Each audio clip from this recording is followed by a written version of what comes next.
young conservative women are the greatest threat to the left right now. So America at its best is when the strong protects the weak. Woke nonsense. They want power, control, uniformity, and they want submission. This republic is going to be saved by everyday citizens taking bold and courageous action.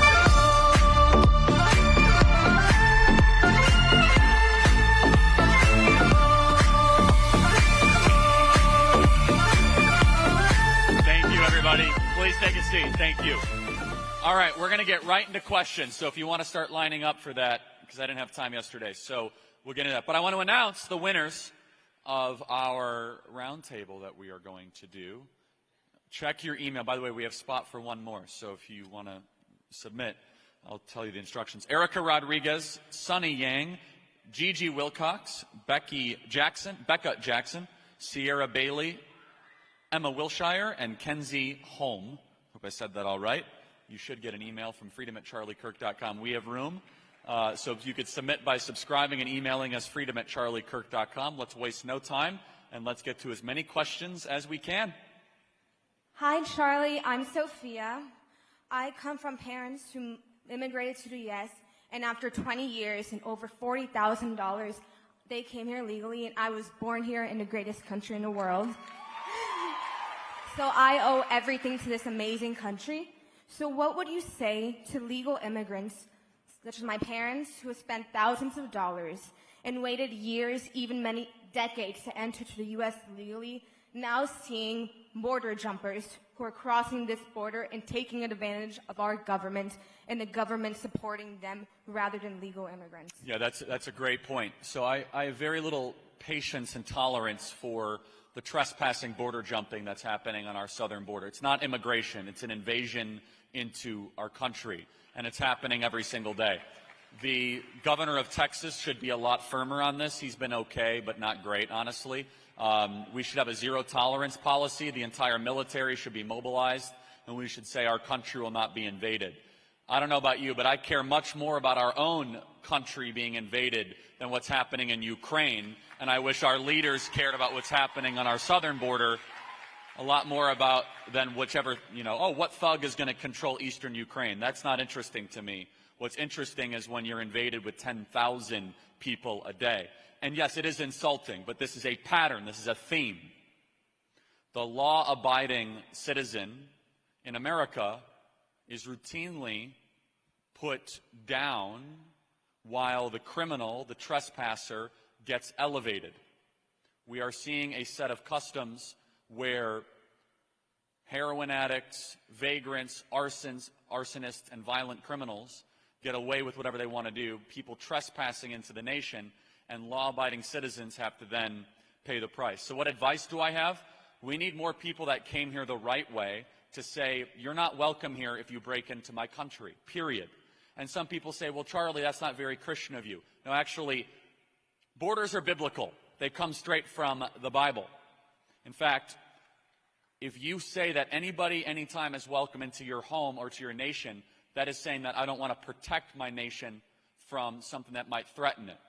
The law must be blind towards emotion. Someone say, oh, well, they've walked 600 miles and, they really want to be in here. It's irrelevant what they want. What is relevant is what is right. And it is not right to open up your country to people that intentionally break our laws. Every single trespasser that has broken to America should be immediately deported, not given any sort of treatment, in-state tuition. They broke into our country. Go back to your country of origin and go make that country great. And let's put our citizens first. Thank you very much. Hi, Charlie. This is a different direction from the last question, but I just wanted to ask, since from the conservative movement, a lot of people are pushing, getting married young, having kids young, starting a family, and from a Christian perspective, this culture of dating isn't really in the Bible. So I was just going to ask from, a Christian perspective, someone who's young and just started dating, what is your advice in dating and pursuing marriage as a Christian? Sure, great question. First of all, let me ask, who here wants to find a husband? Raise your hand. Okay, so he's going to kill me. There's someone that works for my team who's very high IQ. If you can email me resumes, freedom@charliekirk.com. I'm not kidding. He's going to murder me. So he's very smart. So freedom@charliekirk.com, I could tell you. Very ethical, very capable. All right, so what advice? So look, you're here to hear the truth, right? I recommend saving yourself for marriage, okay? And I'm not here to shame you if you've made a different decision or if you disagree, but you're going to live a better life if you do that. And women have a lot more negotiating power than I think you realize in that situation. You might say, well, none of the men will date me. Well, you're dating the wrong men, okay? Let me be very honest. And I do recommend, though, there's a real thing that you will hear, is that if you put off dating seriously for the intent of marrying, dating is not a vocation, it's not a hobby, it's not to use time. Dating must lead towards something. So you must date with the intent to marry. So you should not even open yourself up into the dating pool, period, if you can't potentially see, at least at the criteria beginning, spending the rest of your life with that person. It's not, this whole idea of dating, like, oh, I'm just trying to, figure out if I'm good at this thing. It's not basketball, right? It's not the more you do it, the better you get at it. Okay, that's a modern garbage way of looking at it, right? And again, I'm not here to, be judgy or say if you make other individual decisions. I can just say, though, that people that decide to make what I believe should be sacrosanct and holy in a biblical marriage construct, all of a sudden shared with multiple partners, I think is not an ideal that we should share with young women and young men in particular. I think it's beautiful if you're able to do it in your life, and if you get good enough advice early on to say, I want to save that incredible moment and that practice with the person that God has intended me as my soulmate to spend the rest of my life with. And the issue for young ladies is you're going to get, there, at least from what I understand in talking to people, is that there's a fair amount of fear of rejection or fear of being called names. Again, you have to just basically say, yeah, okay, whatever, you can call me whatever you want. I'm waiting for my soulmate.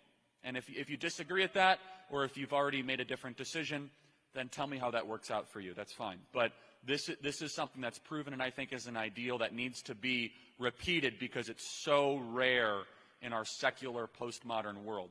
Also, you should just be very clear about your intentions from the beginning. You should say, and again, I'm not necessarily, I'm against dating apps if you're using them to hook up. I'm not against dating apps if you're using them to marry. Good luck, because most of the dating apps, people aren't there for that.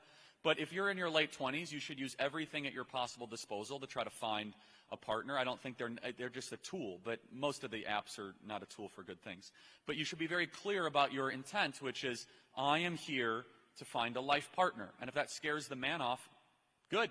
You just saved a bunch of time, right?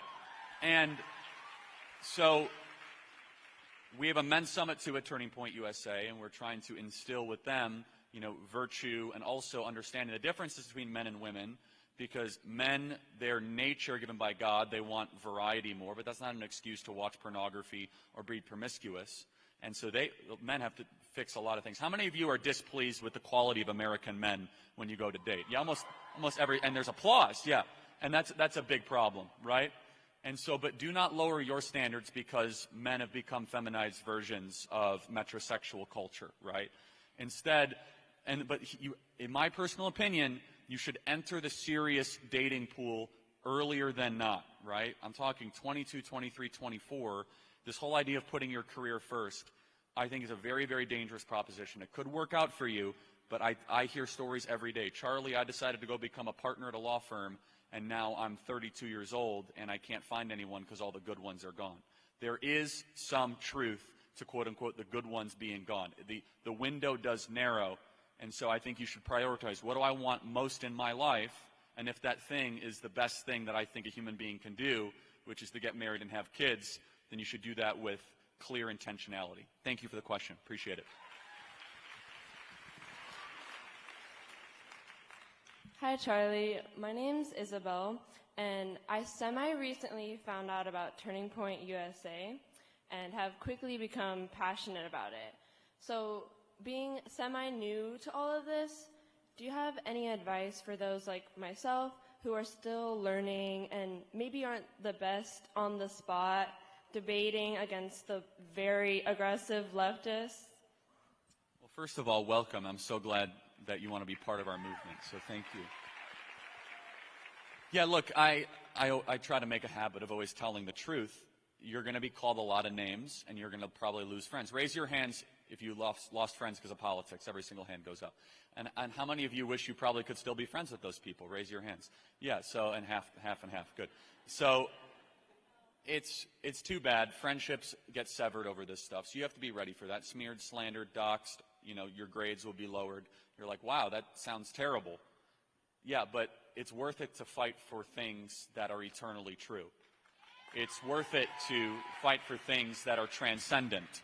It's worth it to sacrifice maybe your reputation or your friendship, your proximity, or your comfort for things that are going to outlast you, right? So my advice is just brace for impact, but also try to build community, and that's what you're going to do here. You are not alone.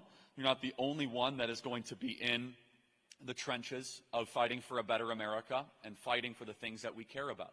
And we're here to support you throughout, whether it be starting a high school chapter, starting a college chapter, giving you the on-the-ground assistance, showing up to events like this, campus tours, podcasts, you name it. We're here to supply you with all that. But everybody has their gifting, right? Some people have a gifting to think quickly on their feet or to be able to answer questions. I'm okay at that, right?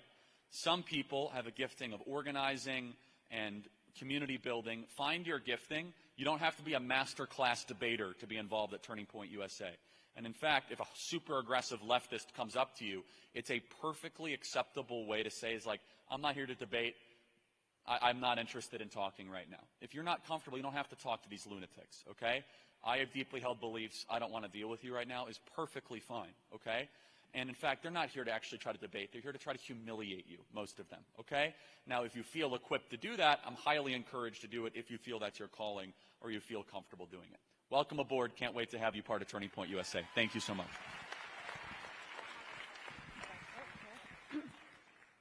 Hi, Charlie. My name is Madison, and my sister is Bella over here. So my question is, I started my own Christian-based conservative clothing brand 2.5 years ago, as I am not married and want to use my talents in this season to glorify God. But it's been a struggle to promote Lost and Found Apparel, which is my clothing brand, and share God's word through my clothing in a field that's clearly satanic and will silence you if they disagree with the message you're trying to share with others. I've been shadow banned on social media before, and frankly, I think that I still am because it's been such a struggle to promote, online on Instagram and TikTok. And so my question is, how do I share this with others and get off the ground after working tirelessly on it with little to no success for 2.5 years?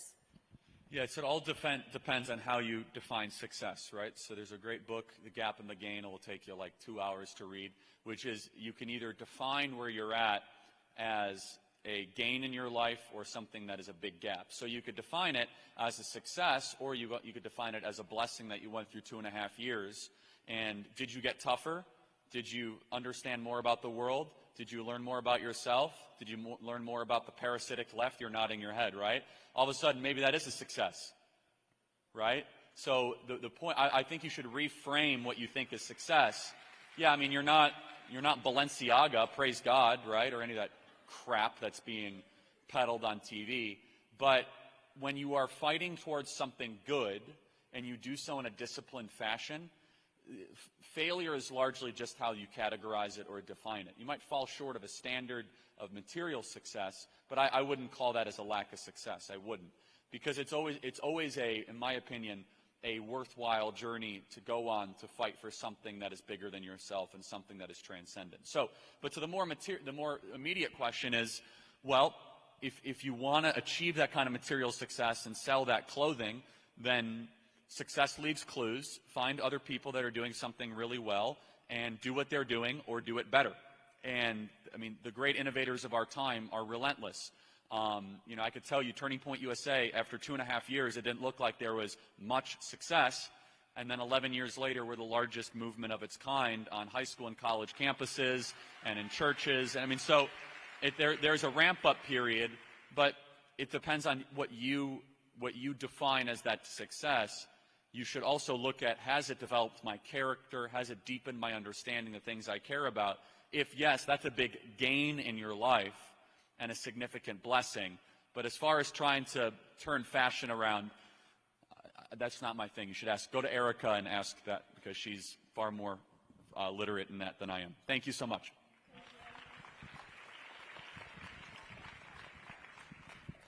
Hi, Charlie, Kirk. My name's Elena Navarro. As a conservative woman coming from a family who immigrated here from Cuba in the 60s when Castro was taking over, what advice would you give to me as a conservative woman who is wanting to start a podcast and wanting to jump into this movement of spreading the conservative message and especially freedom? Yeah, so my first piece of advice for any one of you that are influencers or want to be influencers, you should want to spread goodness and truth more than wanting to be famous, okay? So the desire to be famous, please, like, I pray you try to pray and strip that away. It's a bad thing to want to do, okay? That you're going to act in ways you otherwise would not want to act, and you're going to do things you otherwise would not want to do. So let me just encourage you for that. And then the best way to do it is to start doing it. Start the podcast, start talking, figure out what works. You know, the Charlie Kirk Show started with no listeners, and now it's something, right? So every single one of you possess that. But then if you have a belief that I'm going to outwork my competition, that is something that will then be a defining characteristic, right? And in life, you largely get what you pour into. So if you pour a lot into your podcast and you want it to be successful, then it will be successful. If you want something else to be successful, then so be it. So as far as advice, you know, tell the truth. And if you want to be successful, you can. You all have that capacity and that ability, but you're going to have to put a lot of work. The things that are important in life do not come easily or immediate. It takes a lot of discipline and dedication. Thank you so much. Hi, Charlie. I'm Clarice. Everyone has always told me that I have what it takes to go into office and that they can always see me in office. I am hesitant to go into office or run for office one day because I'm 4'8", I have a baby face, and I don't think I'm that intimidating. What is your advice to me who is hesitant to run for office one day? So let me ask you, let's put all that stuff doesn't matter. What can you do that other people struggle at? What's your gifting? Normally when I'm in debates, I have no emotions. I don't care what you say. I'm gonna tell the truth, tell you what it is. That's way more important than your height, let me tell you. So do not allow whatever limiting factor that you just articulated get in the way. Use it to your advantage. Okay, you're 4'8". Not a lot of people are 4'8". You'll definitely stand out. People will remember you. So all of a sudden, you see how I flipped that? All of a sudden, what you think is a negative actually could be an advantage. The association that you assign to it might actually be incorrect, right? And I mean, you said something about the face. I think you have a great face. You have a memorable face. Okay. So whatever the world is telling you, it's like, okay, I'm going to use actually what the enemy meant for evil, or, you know, what you think the enemy means for evil for good, or whatever you're ascribing it to. You could flip that immediately, right? And so you have the power to do it. And yes, you have a stoic ability to debate and to converse. Every single one of you in this room have what it takes to be a talented person in office or in corporate life.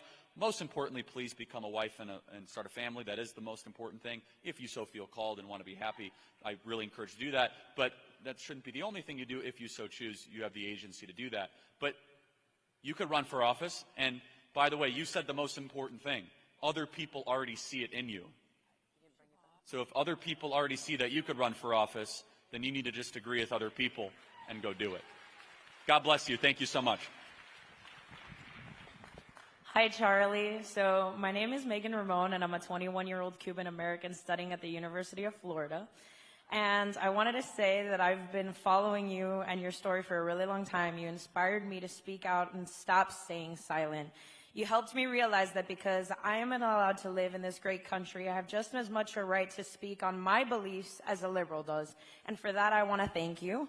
But now I had to say that this country is my world, because it has offered me so many opportunities that my family, who are stuck and locked under an iron grip in a communist country, can only ever dream of.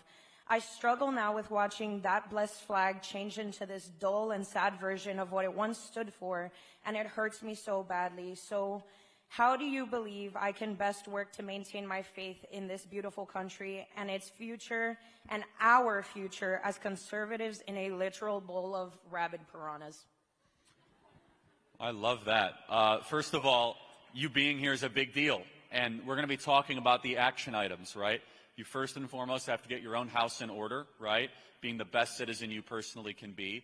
Dedicating part of your career towards saving the country is very important. Believing it can be saved and refounded and revitalized is equally as important. And look, they want to demoralize you. They want to try to make you surrender, give up. They want to try to have you go to the middle and sue for peace.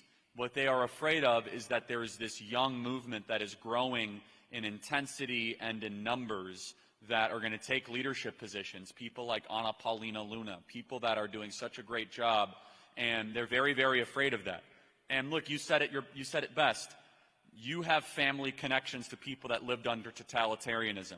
Now, let me ask you, in Cuba, what did Castro do to his political opponents? Blew them out of the water. Yeah, put them in prison, right? Now, we would never do that in this country, obviously.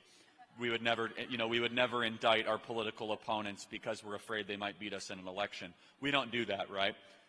That's stuff Putin would do, right? Sure.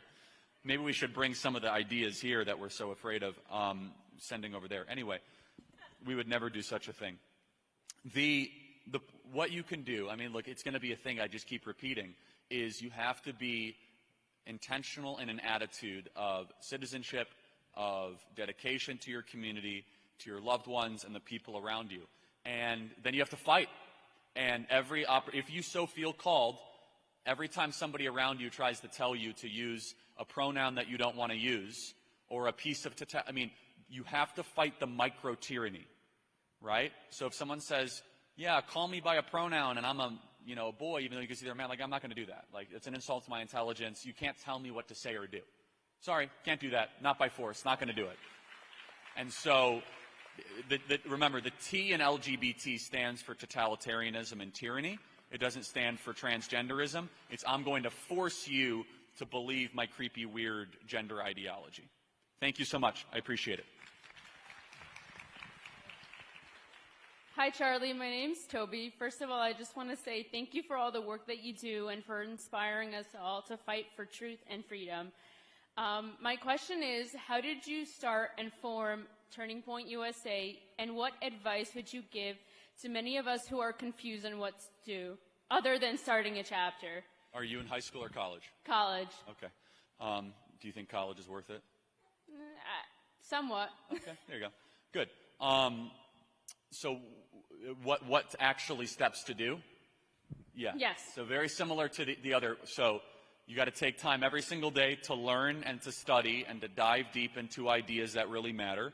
You have to become the best possible version of yourself from a health standpoint and from just a general citizenship standpoint.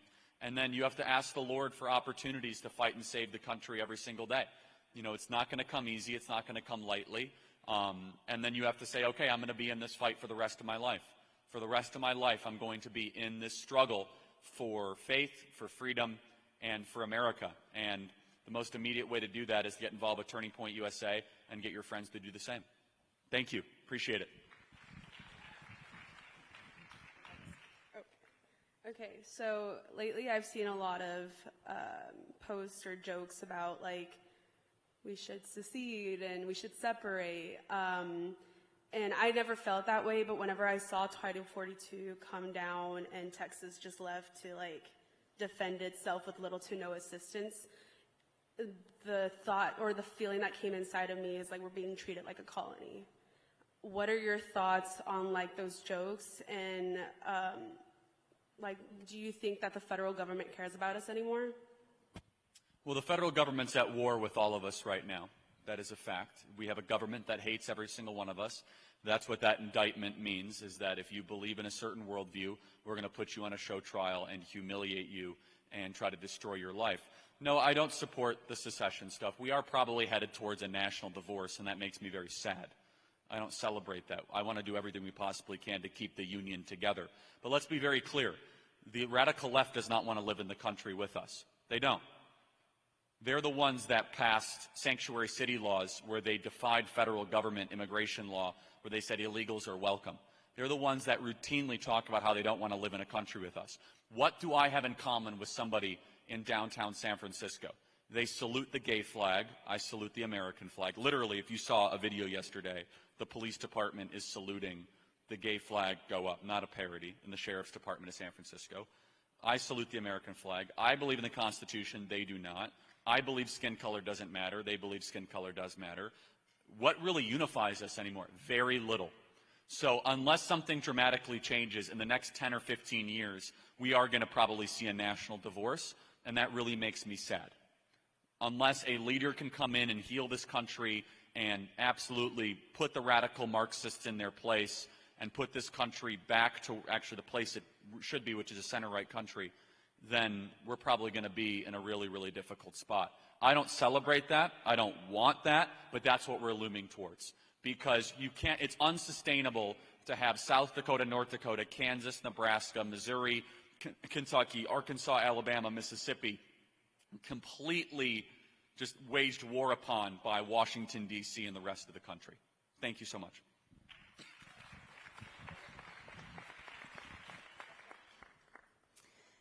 Good afternoon, Mr. Kirk. My name is Abigail, and I'm one of the co-presidents of the new TPUSA chapter at Pepperdine University in Malibu, California. My other co-president is right there. She's awesome. So, like these other women in this room, I am very driven career-wise, and my goals are set on succeeding as an orthopedic surgeon. And I have really rarely thought about even getting married, having children, and even going into dating. Like, it's just something that I never really thought about. Would you be able to give me some advice as somebody who so badly wants to succeed in surgery, but to get out of residency fellowship, I'm going to be 30 before I can really focus on myself. So what's some advice for really balancing my career as well as venturing into settling down? You're going to have to choose which one matters more, and that will be up to you. So first of all, thank you for being involved with Turning Point USA. So here's my piece of advice. Go try to spend a couple days with babies, and if it doesn't move you to want to have some of your own, then go do the surgeon thing. I mean that. If you don't get baby fever being around young kids as a young lady, then you kind of have your answer. But if you're around a young child or a young baby, or like all of a sudden something greater than yourself gets activated, or all of a sudden you feel maybe a prodding by the Holy Spirit, then you got something to think about. But look, you could potentially do both. You could become an orthopedic surgeon and still do that. But there will be a lot of people that says, oh, just put the family thing on hold and put that on hold. I just want to caution you, a reality is that there are a lot of successful 35-year-old orthopedic surgeons that have cats and not kids. And they're very miserable. Most of the radical left is largely being run by childless young ladies, young women that are in their mid-30s that are super miserable on antidepressants, because I think they're missing something, which I think that they're missing one of the most fulfilling things. So you might not be feeling that, or you might be designed in a way where you might not feel it at all, but I encourage you to try to lean into that if possible. And there's nothing wrong with being driven to your career, but I'm career driven, but my relationship with God and my family come way above my career. And I think all of you guys should have that exact same thing, if you so desire. If you want to just say all career all the time, maybe it will work for you. But the evidence is overwhelming. That will lead to an empty life. And then you got to ask yourself, why do you want to be successful, right? What is it? Is it material success? Is it a title? If that's the case, then that will never actually bring you ultimate fulfillment. It might bring you, the actual practice of doing it could bring you fulfillment. But so pray about it, think about it. I'm not here to tell you one way or the other, right or wrong. But I also want to make sure I tell you the truth, that the cautionary tale ahead of you is that if you say, I never want to have a family, I never want to have kids, I never want to get married, that could change by the time you're 28. Things can change very quickly. So explore it, think about it, pray about it. And my own 2 cents is that I think you'll find a lot of joy if you ever decide to get married. Thank you so much. Appreciate it. Hi, my name is Lucky, and I'm 15, and I just got out of a Christian school, but it's not really Christian. But they like to use the name for it, and I don't really know why, because they are anything but Christian, and I was treated really badly for being conservative, and honestly, it's hard to get out, and for me, I had to take 3 tests to get into a different school. So do you see Turning Point doing anything for students in private schools who are treated badly or anything like that? Yeah, first of all, let me just say, for parents out there, be very careful sending your kids to Christian schools. We get more incidents of wokeism and leftism from Christian schools than even some government schools. Be very, very careful. The amount of Christian schools that have been captured by this woke ideology is absolutely incredible. And so, yes, we actually have Turning Point Academy that's up and running. You guys should go check out the booth out there, and really exciting, growing division of Turning Point USA. And we have high school chapters as well. But I just want to encourage you, don't let this get you down. Don't let this get in the way of you becoming, a stronger and better version of yourself. Look at it as a blessing, that all of this that you're experiencing is going to make you tougher and better equipped for the fights ahead. God bless you. Thank you so much. All right, we'll take a couple more. Hi, Charlie. My friends and I would love to know what's the #1 piece of marriage advice based on what you've learned from your marriage. What you prioritize is what you get.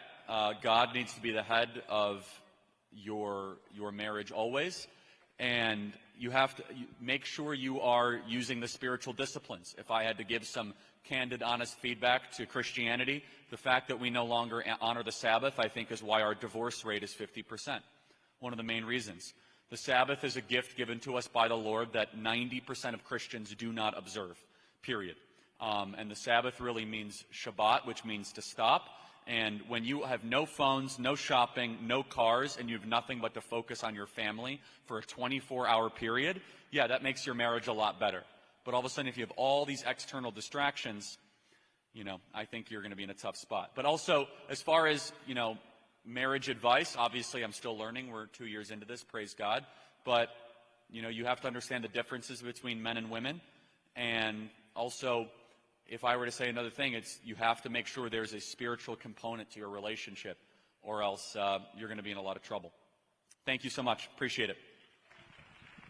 All right, a couple more. Hi, Charlie. My name's Chloe Ballhagen, and I'm from Boise, Idaho. I'll be starting a chapter at my high school in the fall. Wonderful. So I kind of have a question that I've been trying to answer for a long time, and it's why does it feel like the media and Hollywood and advertising is dominated by liberals when we show up and we fight with freedom, family, and the American flag? So that's just my main question. Yeah, I mean, look, first of all, liberals went into culture intentionally. They went into Hollywood. They went into all these things, and we never contested in it. We never decided to be engaged or get involved at all. They're going to collapse. They will, because the stories that they're peddling and the things that they're putting forward is garbage, and it's unsustainable, and those stories don't actually resonate with their target audience. And so it's just a matter of time before I think there's actually a recalibration there. But we as conservatives have to get into the arts, we have to get into entertainment, and get into theater to try and go about change that. Thank you so much. All right, this will be the last question because we're running out of time. Hello, my name is Hope, and I did apply to be on the round table with you and your wife. But I assume that the majority of the people that are here are pro-life. But one thing that I think that people forget is the children after life is chosen, right? So what are some tangible actions that people can do? Because obviously there are a lot of young women here that are unable to foster or donate financially. So are you able to give any advice to tangible actions that we can do to help the children that are in an unsafe or unstable environment in the That's a great question. Now that Roe versus Wade is repealed, and praise God it's repealed, we have to do everything we possibly can to try to fight and contest for every single life. And so I'm partnered with Preborn, which is a wonderful ministry, and I think you guys should check it out. You should give financially if you can to these groups. But honestly, we have to make it easier to adopt through churches and easier to have Christian organizations. The adoption process is way too bureaucratic. It's it's a disaster, to be perfectly honest. There's 2 million people on the adoption waiting list right now, and there's 1 million abortions every single year. So there's twice as many people willing to adopt as there are abortions. There's no such thing as unwanted children in this country. It does not exist. And so you should all know in your local community, where's my pregnancy crisis center? Am I involved in the pregnancy crisis center? Volunteering, activism, and helping them out. One of the most important things you could do. Thank you so much. All right, everybody, go get some lunch. I know there's a lot of breakouts going right now, and we'll see you in the afternoon. Thanks so much.